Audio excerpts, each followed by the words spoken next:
Alors, ma présentation va se dérouler en deux plans. D'une part, je vais faire une introduction à Redux pour ceux qui n'auraient pas forcément les bases en tête.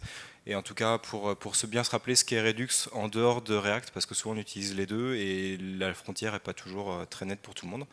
Donc, je vais faire une petite introduction à Redux et d'autre part, donc mettre en lumière certaines pratiques. Commençons par les bases. Qu'est-ce que Redux? Redux, c'est une librairie JavaScript qui est indépendante de toute autre librairie ou framework. Alors c'est souvent couplé à React, mais en fait il n'y a vraiment pas d'adhérence. Pour faire du React avec du Redux, il faut installer une librairie supplémentaire qui s'appelle React Redux. Donc vraiment indépendante, on peut en faire avec du JS pur. Et donc c'est une librairie qui permet de gérer l'état d'une application. Alors qu'est-ce que c'est que l'état? Ça va être les données qu'on va mettre en cache pour les restituer ou pour en restituer une partie. Et ça va être aussi des données de configuration, par exemple la route de l'application, la route active de l'application, les onglets sélectionnés, la langue courante, etc. Tout ce qui peut être configuration de votre application et qui va être utilisé par potentiellement plusieurs composants de votre appli. Il est important, donc j'en ai parlé tout à l'heure, de séparer les responsabilités. Donc Redux gère la partie gestionnaire d'état, quand d'autres librairies telles que React gèrent la partie graphique. Et c'est vraiment important de dissocier les deux et de laisser à chacun la responsabilité de ce qu'elle sait faire pour une meilleure maintenabilité, pour du code plus évolutif, plus maintenable. Redux repose sur trois principes. Single source of truth, donc c'est-à-dire que l'état de l'application est défini sous la forme d'un seul objet, géré lui-même par un seul store. Et c'est ce store, et seulement ce store, qui a la possibilité de modifier l'état de votre application. Et donc, dans ce sens-là, il n'y aura pas d'éléments perturbateurs. Vous allez avoir un comportement assez déterministe. Vous allez pouvoir savoir ce qui va se passer et comment sera l'état de l'application après telle action. Pour ça, ça implique donc que le changement de state se fasse. J'ai perdu l'écran. Voilà. Se fasse par. Donc le changement de state se fait par fonction pure. Donc ce qu'on appelle le reducer, qui est un petit peu la moulinette en fait qui va calculer votre nouveau state. C'est une fonction pure, c'est-à-dire une fonction qui ne va pas te faire de mutation sur le state précédent. Elle va juste en créer un nouveau à partir d'un existant. Rappelons rapidement ce que c'est qu'une fonction pure, une fonction impure. Là, vous avez deux fonctions, une qui calcule la TVA. On voit bien que quand on lui passe une valeur, quand on lui passe toujours la même valeur d'entrée, ça retournera toujours la même valeur de sortie. Dans le deuxième cas, on a une fonction impure, donc qui ajoute une valeur à un compteur. On voit bien que le compteur est défini en dehors de la fonction, donc selon que le compteur a une valeur ou une autre, le résultat de la fonction sera différent. Ça, c'est une fonction impure. Et donc le reducer de Redux, il est fondamental que ce soit une fonction pure. J'expliquerai pourquoi tout à l'heure, j'illustrerai. Je vous présente le fonctionnement de Redux, donc le flux qui va permettre de modifier un état dans Redux. Ça commence donc en bas par une action qui est dispatchée, donc qui est envoyée dans le store. Le store c'est la boîte qui est à droite qui comprend pas mal de choses. Le store va donc récupérer cette action, récupérer le state courant, le passer au reducer, donc qui est une fonction pure qui prend donc deux paramètres, à l'action et l'ancien state, et qui va lui-même composer le nouveau state et en notifier tous les éléments qui auront souscrit à ce store, donc ce qu'on appelle les listeners. Et donc les listeners seront notifiés à chaque fois qu'une action sera dispatchée, que le state soit modifié ou pas d'ailleurs. Et donc le store, je l'ai dit, c'est la grosse boîte qui est à droite, qui a un point d'entrée, le dispatch, et qui a des méthodes d'accès comme le getState, qui a une méthode d'accès, le getState, et quelques autres. Je voudrais illustrer le principe de Redux à travers un exemple, le Mulku. Donc c'est un jeu de quilles, je ne sais pas si vous connaissez. C'est un jeu de quilles finlandais. Et à travers ce principe, je voudrais vous montrer un petit peu dans le jeu du Mulku, qu'est-ce qui pourrait être quel composant de Redux. Alors ça se dit Mulku, c'est du finnois. Le haut tréma, ça se dit E, effectivement. Et donc le Mulku, j'ai dit que c'est un jeu de quilles. Il y a des quilles de 1 à 12. Et donc on va essayer de les faire tomber avec un bâton. Et quand on fera tomber une quille, on marquera le score qui est sur la quille. Quand on en fera tomber plusieurs, on marquera le nombre de quilles tombées. Donc je fais tomber la quille 7, je marque 1 point. Je fais tomber la quille 7 et 9, je marque 2 points. Et donc il y a des conditions d'élimination si on rate 3 fois consécutivement, des conditions de victoire si on atteint 50 piles, et puis si on dépasse 50, on retombe à 25. Le state, là-dedans, qu'est-ce que ce serait? Ce serait par exemple donc, le score fatalement de chaque joueur, le nombre de ratés de chaque joueur, puisqu'on a dit qu'au bout de 3 ratés, la personne est éliminée, donc on est obligé de conserver cette information. Et puis ce serait par exemple effectivement la disposition des quilles. Vous avez là 2 exemples, le state initial, donc avec la disposition des quilles de départ, et puis les scores à 0, les ratés à 0. Et puis un state un petit peu plus au cours de la partie, donc avec des quilles qui sont dispersées, puisqu'en fait les quilles on les relève à chaque fois là où elles sont tombées, donc au fur et à mesure le jeu s'éclate. Et puis donc des scores qui ont évolué, et Bob qui a raté 2 fois, donc s'il rate encore une fois, la prochaine fois, il sera éliminé. Dans le contexte du Molku, l'action, ce serait l'association du joueur qui a lancé le bâton et les quilles qu'il a fait tomber. Dans le cas présent, si c'est Bob qui a joué, ce sera Bob avec les numéros que j'ai pas en tête, mais des 3 quilles qui sont tombées. L'action, ce serait ça, c'est l'association ici du joueur et des quilles tombées. Le réduceur, donc j'ai dit que c'était une fonction pure. Dans le cas présent, ça pourrait être l'arbitre qui va annoncer le score suivant une action. Donc quelqu'un a fait tomber une quille, on met à jour les scores et donc on l'annonce à tous les listeners. Listeners qui seraient dans ce cas-là les joueurs, Alice et Bob, et les supporters. En pratique, alors je vais essayer de ne pas me craquer. En pratique, je vais vous montrer un petit peu en termes de code ce que ça donne. Et pour ça, il faut que je bascule. Alors, il faut que je bascule mon écran.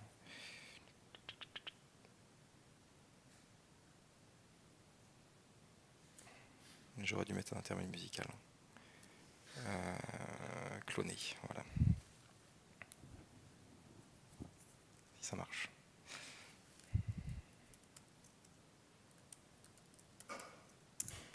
Voilà. Alors, donc comment se présente le code? Il n'y a pas forcément d'ordre prédéfini, mais là j'ai commencé par les actions. Je vous avais dit que les actions, c'était dans le cas du Molku, c'est le joueur et les quilles qui l'a fait tomber. Concrètement, dans Redux, on manipule rarement des actions et plutôt des action creators. Donc un action creator, c'est une fonction qui va retourner un objet. On le voit ici, hein, le initGame, c'est un action creator. C'est une fonction qui prend un paramètre et qui va retourner donc un objet avec un type et des joueurs. Un autre action creator dans le cas du Molku, c'est le throw-pin, donc qui va permettre de déclencher l'action une personne a joué et a fait tomber telle quille. Donc on a la liste des quilles tombées et le joueur qui l'a fait. Et ça retourne pareil un objet, bon ça fait un petit peu d'autres choses, mais ça retourne un objet et les données associées de l'action. Le reducer, alors je vous présente vite fait comment est organisé mon state. C'est libre interprétation, enfin on pourra en discuter d'autres façons de l'organiser, mais là j'ai organisé avec le nombre de quilles tombées à la dernière action, quel que soit le joueur, et puis pour chaque joueur je vais avoir un objet qui va comporter son nom, donc le nom du joueur, son score et le nombre d'échecs consécutifs. Et donc le reducer, c'est donc la moulinette qui va permettre de calculer le prochain état de l'application. Et donc ça va consister en fait à partir du state précédent et de l'action à déterminer le nouveau state. Dans un reducer, souvent on va faire un switch case sur tous les types possibles d'actions que prend ce reducer. Je vais remontrer, mais dans les action creators, c'est toujours un objet qu'on retourne avec un type. C'est une convention, ça permet d'avoir un code qui est homogène, quelle que soit l'application. Et donc là, on fait un switch case sur le action.type. Dans le cas du init, on va constituer un nouvel objet. Bon, c'est un reduce, mais on va constituer un objet avec, pour chaque joueur, donc son nom, son score à 0 et son consecutive failures à 0. Il y a un autre case dans mon reducer qui est pour le moment où je jette le bâton et où je fais tomber des quilles. Donc je gère le cas où il n'y a aucune quille qui est tombée, où il y a une quille tombée, dans ce cas-là on marque le score de la quille, etc. Et s'il y a plusieurs quilles tombées, on marque le nombre de quilles tombées. On reviendra dessus tout à l'heure, c'est pas fondamental. Comment on initialise un store? Donc ça c'est le point d'entrée de Redux. Donc je crée mon store à partir d'une fonction Redux, donc create store, en lui passant au moins le reducer principal. Je ne l'ai pas illustré ici, mais en fait un reducer ça peut être aussi composé pour des grosses applications. On ne met pas tout le métier du reducer dans une seule fonction. Donc on peut combiner plusieurs reducers qui vont gérer chacun une petite partie du store, et donc, enfin, du state, et du coup ça permettra d'avoir un code plus modulaire. Donc là il est créé au plus simple, on pourrait rajouter des paramètres pour faire les données d'initialisation, pour rajouter des middleware qui sont donc des façons d'ajouter du comportement un petit peu transversal en général à votre application. Un listener, qu'est-ce que c'est? Fondamentalement, c'est juste une fonction. Alors là, j'en ai défini une, par exemple, crowd, ça va être la fonction du public. Donc c'est juste une fonction qui sera appelée à chaque fois que le store recevra un store.dispatch. Donc à chaque fois qu'une action sera dispatchée, toutes les fonctions qui ont souscrit, ce qu'on voit ici, qui ont souscrit au store, vont être appelées. Là, ma fonction du public, ce qu'elle fait, c'est qu'elle gère un cache sur le state existant. Et à chaque fois qu'on lui notifie qu'il y a une nouvelle action, elle va vérifier que le nouveau state est différent de l'ancien. Et dans ce cas-là, elle fera une action. Sinon, elle fera rien. Je vous verrai pourquoi j'ai fait ça. Et donc concrètement, donc là j'ai dit qu'il y a des listeners qui souscrivent à chaque action qui est dispatchée dans le store. Et donc ensuite, on fait les dispatchs. Donc ici, on dispatche une action qui va créer un nouveau jeu. Et puis on dispatche des actions d'un joueur qui lance certaines quilles. Donc mes listeners là, c'est juste des console logs, ce qui fait que si je lance mon application, pardon, j'y arrivé, on va retrouver dégueulasse. On va retrouver ici un jeu initialisé, les scores qui sont rappelés. Et puis ensuite ça déroule, Ensuite ça déroule et on voit à chaque fois qu'un joueur joue, on indique ce qu'il a fait tomber comme quille. Il y a un listener spécifique sur le sous-state. On a vu que le state il pouvait être un petit peu composé. Et donc il y a un reducer qui va un listener qui va s'occuper de juste informer de ce qu'a fait un joueur. Donc là, le listener sur Bob, il ne va pas réagir au fait que Alice a joué. Donc il y a juste le listener sur Alice qui dit là le score courant, les nombres d'échecs en cours. Et les spectateurs qui réagissent, quel que soit le joueur qui a joué, et qui vont applaudir ou pas, selon le résultat.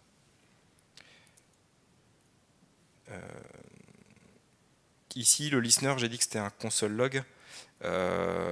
Concrètement, ça peut être n'importe quoi. Enfin, ça reste une fonction, mais dans le cas si on l'utilise avec React, c'est une fonction qui va retourner un composant. Donc c'est une fonction et donc le composant sera rafraîchi, sera invoqué à chaque action dispatchée. Ça pourrait être aussi une fonction de stockage si on voulait pour stocker en local storage, etc.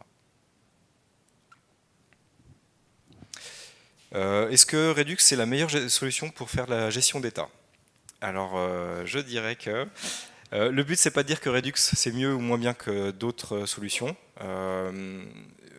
C'est une solution qui a des avantages et des inconvénients. C'est une librairie qui est très petite, elle fait 150 lignes.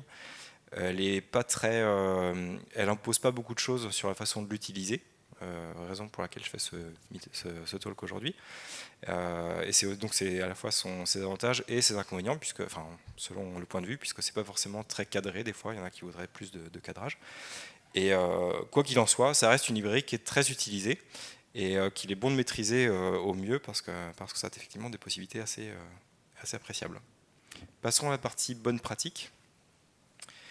Je vais juste rappeler un petit peu le fonctionnement du listener. Je vous ai dit tout à l'heure qu'une action, donc un listener, c'est une fonction qui est notifiée à chaque fois qu'une action est dispatchée. Donc le store il y a un store.dispatch, ça passe dans le reducer et ensuite le store appelle toutes les fonctions qui avaient souscrit au store.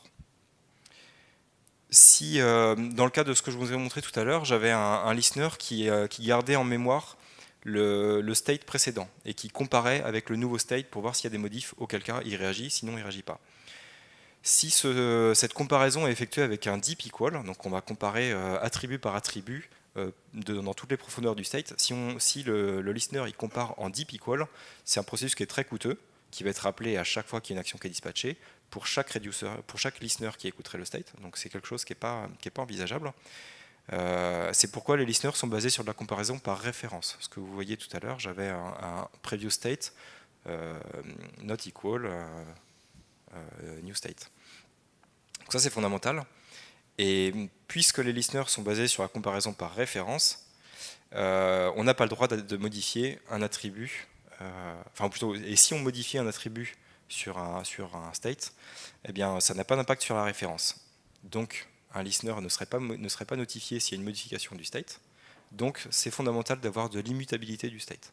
Ça veut dire donc à chaque fois qu'une action qui est dispatchée, on ne peut pas modifier le state existant parce que sinon on va casser le comportement de l'application. Donc on est obligé de générer un nouvel état à partir de l'ancien, à partir des données de l'action, mais en aucun cas on mute nos objets. Qu'est-ce que ça implique? Ça implique de la rigueur pour ne pas muter son state. C'est une autre façon de... Enfin, il faut s'habituer à ne pas modifier ses objets. Donc ça, on peut le faire. Ou alors, on peut utiliser une librairie d'immutabilité, Immutable.js par exemple, qui du coup va garantir que votre state ne sera pas modifié. À chaque fois que vous ferez un state.set pour modifier un attribut de votre state, lui, il en générera un nouveau en fait. Bonne pratique suivante sur la structuration du state. Il est important, enfin il est appréciable de normaliser les données. Alors qu'est-ce que c'est que la normalisation? Ici on a un exemple d'un state qui ne serait pas normalisé, où on aurait une liste d'articles de blog avec donc le détail d'un article, avec dedans une liste de commentaires, et l'article et le commentaire ayant un auteur. Et puis donc on continue comme ça, et on peut retrouver fatalement des données qui sont dupliquées, l'auteur par exemple. À cette organisation, il vaut mieux passer donc à quelque chose de normalisé. Donc qu'on voit ici, dans notre state, là on a un tableau d'articles de blog, un tableau de commentaires et un tableau d'auteurs. Et les associations se font donc par l'identifiant, par la référence. Ça, donc en fait, on peut considérer le state dans ce sens-là comme une base de données. En fait, on la structure pas, enfin la structure à travers des regroupements d'éléments de même nature.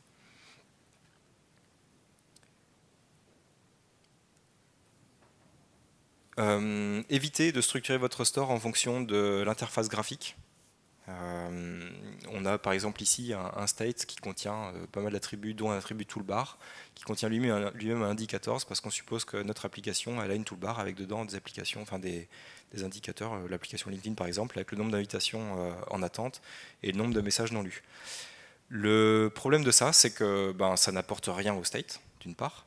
Et d'autre part, si votre interface graphique évolue, ou si vous avez deux interfaces graphiques qui utilisent les mêmes données, mais ou donc la même partie Redux, mais qui ont une organisation différente, ou le jour où vous changez la structure de l'interface, en fait votre state il est non seulement pas pertinent comme ça, mais en plus même pas cohérent avec la UI.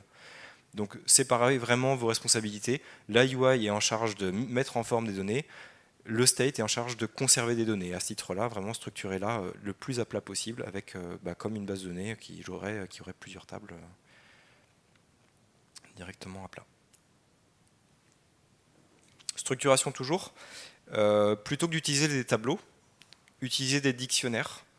Donc on le voit ici, j'ai un ensemble, une collection de pays qui sont donc avec l'information de leur population et du nom, etc. Si on utilise un dictionnaire comme ça, donc un objet avec pour chaque clé l'identifiant de l'élément et pour chaque valeur associée à la clé l'élément lui-même, ce sera beaucoup plus rapide pour récupérer un élément par son identifiant, ce qui est souvent le cas, puisqu'on aura juste faire ici un state.countries.cn pour récupérer Chine, alors que dans le cas d'un tableau, on serait obligé de faire un find, ce qui est une opération plus coûteuse, et d'autant plus coûteuse qu'on rajoutera des éléments dans le state, et donc du coup on va dégrader les performances. Et si je veux faire une liste triée, comment ça se passe? Alors dans les tutoriels même d'Anne Abramov, le créateur de Redux, il propose cette solution d'utiliser donc le dictionnaire pour les pays, et puis avoir un index sous forme de tableau trié du coup, qui stocke lui que les identifiants. Et du coup, si je veux mes pays par population triés par ordre de population décroissante, je prends mon tableau et je fais un map dessus pour aller chercher tous les pays qui concernent, associés à chaque identifiant. Le problème, c'est que si on ajoute un pays dans le dictionnaire, dans countries, il faudra penser à l'ajouter aussi dans l'index, au risque que l'index soit plus à jour et donc pas pertinent. A fortiori, si on a plusieurs index, il faudra l'ajouter dans tous les index. Pour pallier ce problème, existent les sélecteurs. Alors les sélecteurs, ce sont des fonctions pures, là aussi, qui sont des getters en fait sur le state. Si je fais le pendant, le reducer c'est ce qui va créer un state, le sélecteur c'est ce qui va, donc ce sera les getters. Ce sera vraiment juste la partie accès en lecture seule au state. Donc c'est une fonction pure qui prend, on le voit sur le premier cas, qui prend un state et qui va retourner, pour getCountries, il va retourner juste une sous-partie du state. Donc là c'est juste, on sélectionne une partie du state. Un sélecteur, ça peut être aussi une fonction de calcul de données dérivées à partir du state. Par exemple, si on reprend le coup de l'index des pays triés par ordre de population décroissante, plutôt que d'avoir un tableau, on peut utiliser effectivement une fonction qui sera du coup toujours à jour puisqu'elle va s'appuyer sur le dictionnaire des pays et elle va recalculer l'ordre à chaque fois qu'il y en a besoin. Les sélecteurs, c'est quelque chose qu'il faut utiliser partout. Je vous préconise d'utiliser partout parce que quelque part, c'est l'API de votre lecture au state. Et ça veut dire que le jour où vous modifiez un attribut de votre state, parce qu'il y a quelque chose qui n'est pas très bien nommé, qui est pas très, ou que vous le déplacez, vous aurez juste à modifier le sélecteur qui tape sur cette information. Et votre partie, pour reprendre une partie UI et une partie Redux, votre partie UI, si elle s'appuie que sur le sélecteur, elle sera toujours à jour du coup. Dans ce sens-là, on peut considérer que le state devient un détail d'implémentation. Parce que en fait, c'est vraiment les sélecteurs qui mettront à disposition le contenu. Tout comme quand vous faites une partie back-end d'une application, votre base de données, en fait, les gens qui vont utiliser votre appli, ils n'ont pas besoin de savoir comment est structurée votre base de données. Et les modules graphiques qui vont s'appuyer sur vos données n'auront pas besoin de connaître la structure de votre base de données. Ils vont juste avoir besoin de savoir quelles sont les API qui vous fournissent des données, et donc du coup, comment les utiliser pour récupérer quelles données. Donc le gros avantage de ça, c'est qu'on n'a plus besoin d'index, puisque effectivement ce sera toujours recalculé par la fonction. Le gros inconvénient de ça, c'est que ce sera recalculé systématiquement. On a dit tout à l'heure que les listeners qui vont probablement consommer ce genre d'informations sont rappelés à chaque store.dispatch d'une action. À chaque fois, ils sont réinvoqués. Et donc ça veut dire que s'il y en a 15 qui utilisent cette même fonction, eh ben, les 15 vont recalculer la liste triée. Pour pallier ce problème, on peut utiliser reselect, donc qui est une librairie associée à Redux, qui permet de faire des sélecteurs mémorisés. Donc typiquement, quand on lui passe, comme c'est une fonction pure, à chaque fois qu'on passe le même point d'entrée, on aura toujours le même résultat. Donc partant de là, en fait, il y a un système de cache. Et à chaque fois qu'on va, pour reprendre l'exemple des 15 listeners qui vont utiliser la liste des pays triés par population décroissante, la première qui va l'invoquer va avoir son résultat, va déclencher le calcul du résultat, et les 14 autres vont juste récupérer dans le cache la donnée. Tout ça de façon assez automatisée. Et donc le sélecteur va recalculer à chaque fois qu'il y aura un nouveau paramètre en entrée. Il va dire cette combinaison de cette fonction avec ce paramètre d'entrée, je ne le connais pas, donc je recalcule la réponse. Comment ça se structure? Alors j'ai rappelé le getter sur getCountries, donc qui permet d'attribuer, d'associer, de récupérer les pays. Et puis le deuxième c'est un sélecteur créé avec reselect, donc la méthode createSelector, qui prend des sélecteurs autant qu'on veut en premier paramètre. Et le dernier paramètre, ce sera une fonction de dérivation des données en fait. Donc si j'ai getCountries ici, le premier paramètre ça va être de la dernière méthode, ça va être justement les countries, et il va faire le calcul ici du tri. C'est important de faire donc d'utiliser reselect pour tout ce qui est dérivation de données, donc calcul, les sorts, les filters, les maps, les reduce, puisque effectivement ça permettra de mémoriser cette information et de ne pas la recalculer. C'est des traitements qui peuvent être coûteux, donc c'est intéressant de le faire qu'une seule fois. Donc évitez de faire vos sorts, filters, maps, reduce autant que possible dans vos composants. Si vous avez une couche graphique, quelle que soit la techno, évitez de faire ces tris dans vos composants parce que ça risque d'être moins optimisé, ou dans les conteneurs pour faire du React Redux.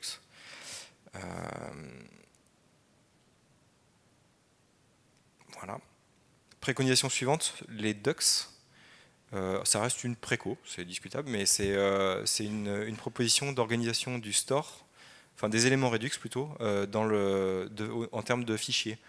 La proposition, c'est de réunir par domaine fonctionnel tout ce qui, enfin, tous les éléments qui concernent un même domaine fonctionnel. Donc mettre dans le même fichier le reducer, les types, les action creators, les selectors, etc.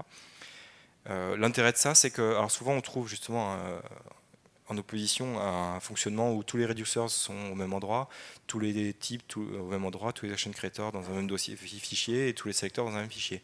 Et le jour où on veut extraire une partie, un domaine fonctionnel de votre application pour le remettre dans une autre appli, eh bien, alors ça c'est commun, hein, c'est pas que pour Redux ou pour du JavaScript, hein, c'est valable pour tout, mais bah, du coup vous allez vouloir réutiliser ce bloc fonctionnel, ben, c'est plus facile si tout est réuni au même endroit, isolé, testé de façon autonome et plutôt que d'aller picorer dans chaque fichier le petit morceau dont j'ai besoin pour ma deuxième appli qui utilise les mêmes choses. Donc Dux, c'est ça, c'est une proposition de réorganisation par fichier avec un export par défaut sur le reducer et des exports nommés pour le reste. Je vais vous montrer vite fait ce que ça donne. Enfin, vite fait, le temps de basculer.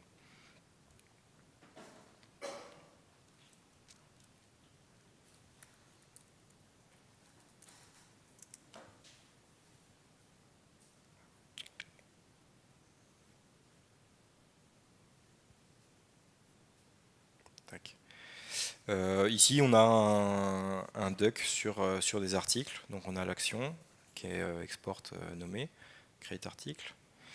On a l'export default sur le reducer. Alors, c'est un sous-reducer. Je peux vous montrer à l'occasion, justement. Voilà.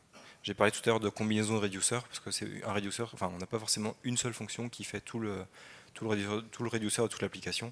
Donc là, on a un combine reducers. En fait, on voit que le reducer principal, il va juste combiner des éléments, il va créer un objet avec un attribut article dont le contenu sera défini par article reducer et un attribut counter qui sera défini par counter reducer.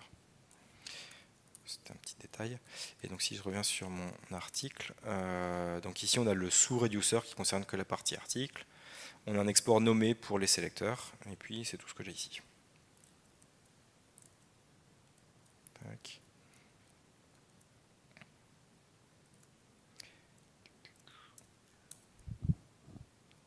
C'est un peu loin à revenir. Si ça revient. Voilà. Attention quand vous faites des ducks, souvent on a tendance à faire des ducks avec des actions qui sont du coup trop précises, qui vont vraiment adhérer à un seul domaine fonctionnel. Du coup le risque c'est qu'à chaque action il y ait un seul reducer qui réagisse. Ça peut être volontaire, ça peut être pertinent, mais ça peut être aussi des fois. Il faut penser que des fois qu'une action peut réagir sur plusieurs reducers. Je vous donne un exemple. Par exemple, on a un blog avec un article et avec la liste des commentaires en dessous, avec un petit formulaire pour saisir un nouveau commentaire et une date qui dit la date de dernier ajout de commentaire. Si je rajoute un commentaire, je vais avoir donc probablement un comment reducer qui va ajouter dans la liste des reducers, dans la liste des commentaires, le commentaire que je viens de créer. Et j'aurai probablement aussi un article reducer qui va mettre à jour la date de dernière modification du commentaire. Tout ça pour dire qu'une action peut être utilisée par plusieurs reducers et Dux a tendance à un petit peu faire oublier ce cas-là. Parlons de tests. Tester du Redux, c'est normalement plutôt très simple, puisqu'un reducer, qui est l'élément principal, c'est une fonction pure. Donc comme j'ai dit tout à l'heure, on passe un paramètre d'entrée, ça donnera toujours le même résultat. Il n'y a pas de notion de contexte autour. Donc c'est des fonctions qui sont très faciles à tester. On peut le tester par Duck, puisque j'ai introduit le sujet. On peut aussi faire du coup une espèce de test d'intégration, je vais dire vite fait, mais de plusieurs composants.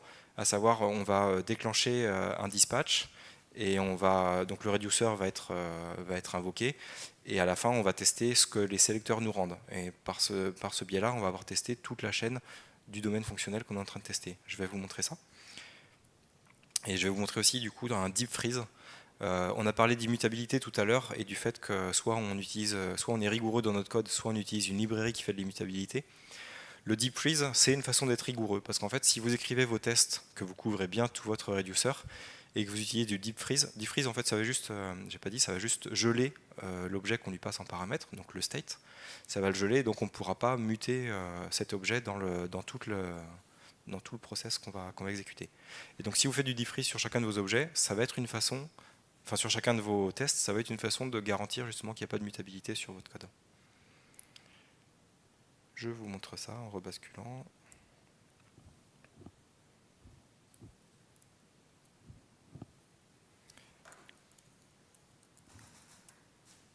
Voilà. Donc là, j'ai un test de Redux. Alors, en l'occurrence, un test sur un duck.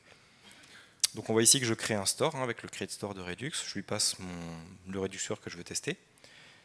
Je fais un deep freeze sur le store. Enfin sur le state, pardon. Et ensuite, je fais donc des expect pour vérifier certaines conditions d'entrée. Je dispatch une action et je récupère le nouveau state. Il faut savoir que le dispatch, c'est une action qui est synchrone. Donc au moment où je fais un get state après un dispatch, je récupère bien mon nouveau state. Et donc derrière, je peux faire d'autres vérifications.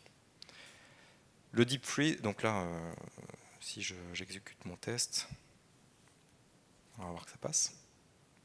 Il n'y a pas d'effet démo parce que ça fonctionne. Vu que c'est pur, il n'y a pas de comportement différent, quelle que soit la configuration. Et maintenant, si dans mon reducer, je m'amuse à modifier... Alors, qu'est-ce qu'il fait mon reducer ici? Il réagit à form.create et il retourne un nouvel objet, on le voit ici avec la paire d'accolades, qui clone tous les attributs du state et qui rajoute un identifiant qui est généré, qui va rajouter un nouvel élément. Si en plus de ça, j'altère mon state en lui rajoutant une clé, et j'exécute mon test, on va voir que le test tombe en échec. Donc ça, c'est le deep freeze qui me le permet. Et donc il me dit que l'objet n'est pas extensible, donc je ne peux pas rajouter, je ne peux pas modifier l'objet. Donc le deep freeze, à ne pas utiliser en prod, parce que c'est pas fait pour, c'est pas optimisé. Si vous voulez faire de l'immutabilité forcée, utilisez un immutable.js. Par contre, utilisez-le à foison sur vos tests, parce que c'est pas très coûteux pour le temps d'un test, et que ça garantit effectivement que vous allez bien avoir un state immutable. Je reviens à la présentation.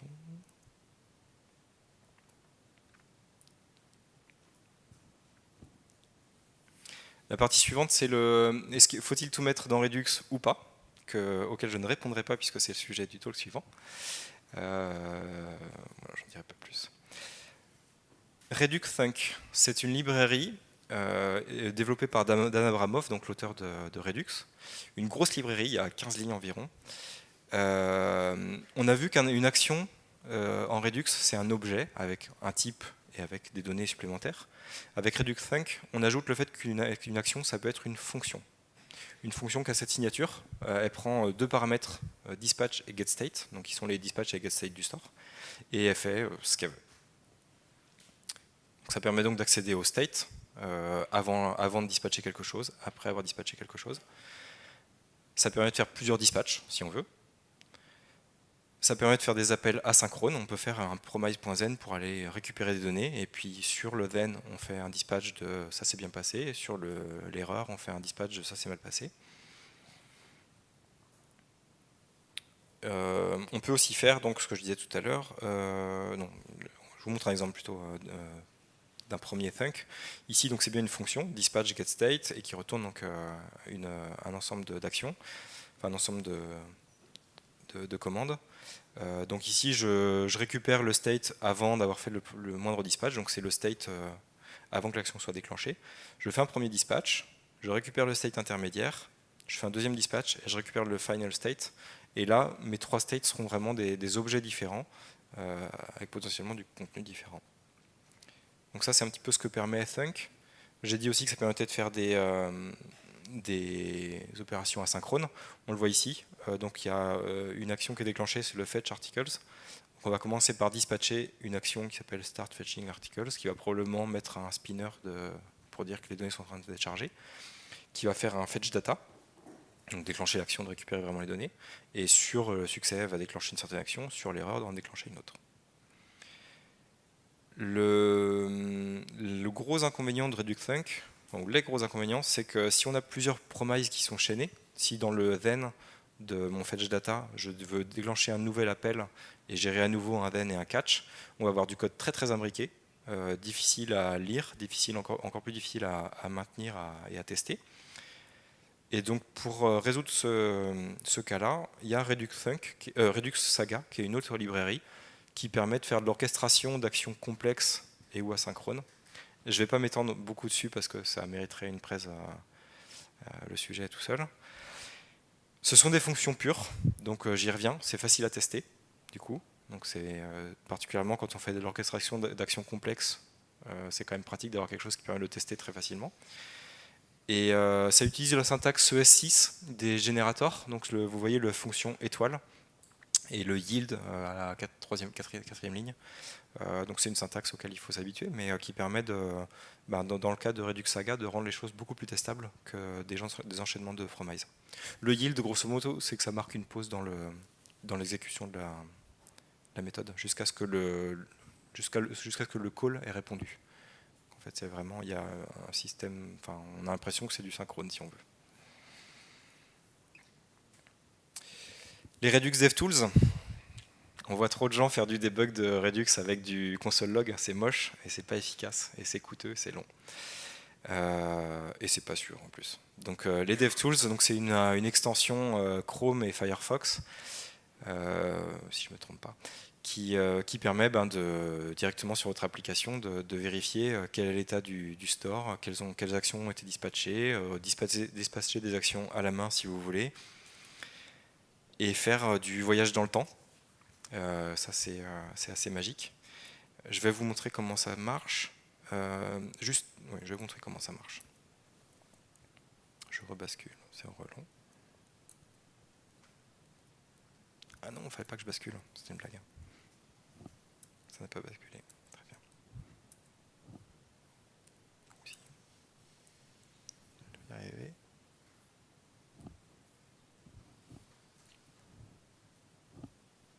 Où est ma souris? Voilà. Là, j'ai une application qui ne fait pas grand-chose. Je peux entrer des articles avec du contenu. Et quand j'ajoute, ça va... alors ici, j'ai mis ce qui est ajouté dans le state. Et j'ai un petit outil qui permet de montrer quel est l'état du state. Donc si j'en ajoute plusieurs, voilà, je vais aussi dispatcher d'autres actions, vous verrez après. Et je recrée un nouvel article. Et donc on voit au fur et à mesure qu'on fait évoluer le state. Ici le compteur il vaut 2, si je reclique il va valoir 4. Voilà, il y a des choses qui se passent.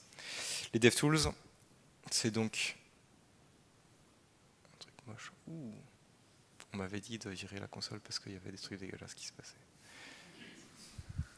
Je l'avais corrigé en plus. Je regarderai ça plus tard. Les DevTools, c'est donc une extension Chrome, oui, dans laquelle on va retrouver, alors, notamment le chart qui va donner la même chose que ce que j'ai à ma gauche, voilà, la structuration du state, et surtout l'inspecteur. L'inspecteur, ce que je vous disais, ça vous liste les actions qui ont été exécutées au fil du temps sur mon application. Donc j'ai deux créations de formulaires. Allô ? Je touche rien. J'ai perdu le...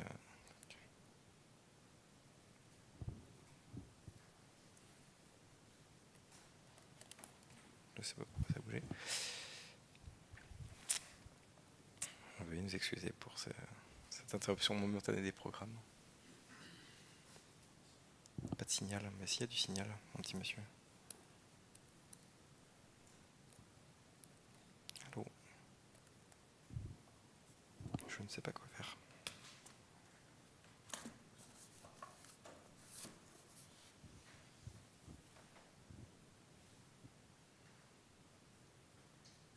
Ça arrive.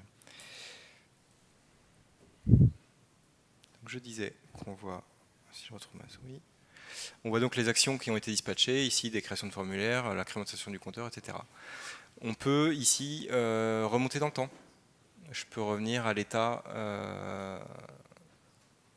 un état un petit peu quand je veux dans la création de mon appli, ou l'état initial si je veux. Non. Et on peut voir ici donc l'action qui a été exécutée. Alors là, c'est celle sur laquelle celle que j'ai sélectionnée. Je vois donc mon form.create avec son contenu. Je peux voir l'état à la fin de cette action.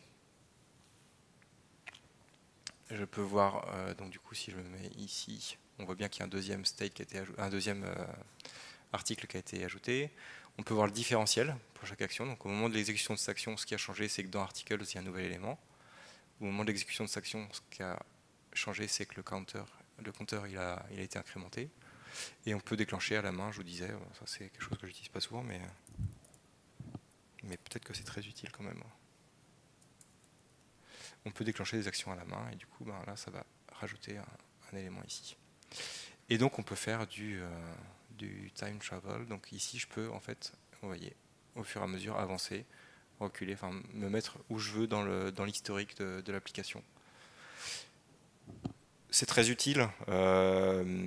J'ai un exemple qui n'est pas forcément le plus, peut-être pas le plus parlant pour tout le monde, mais il m'est arrivé récemment de voir, j'avais une petite pop-up qui s'affichait sur une application, une pop-up, enfin une petite boîte de messages pour dire tel élément n'a pas pu être sauvegardé correctement.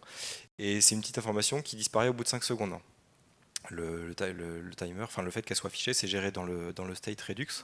Donc du coup, c'est un peu pénible, par exemple, pour la customiser, à moins d'utiliser des librairies comme Cosmos qui vous a été présentée la dernière fois. Sinon, c'est un petit peu pénible, si vous voulez changer le style de cette petite boîte, c'est un peu pénible. Ou alors, vous allez effectivement la réinvoquer plusieurs fois pour voir à chaque fois si ça marche correctement. C'est nul. Avec le voyage dans le temps, là, avec le time travel, vous pouvez vous placer sur l'action où ça dit j'ouvre la pop-up. Et du coup, après, jouer avec le CSS directement des DevTools pour la customiser différemment et vous n'avez pas à vous embêter, ça se fait directement, quoi. Donc ça, c'est un petit peu le cas d'usage, mais il y en a plein. Globalement, c'est quand même quelque chose qui permet de bien voir tout ce qui s'est passé dans votre application.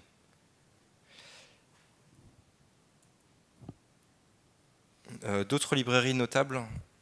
Normalizer, c'est une librairie qui permet de normaliser donc vos données.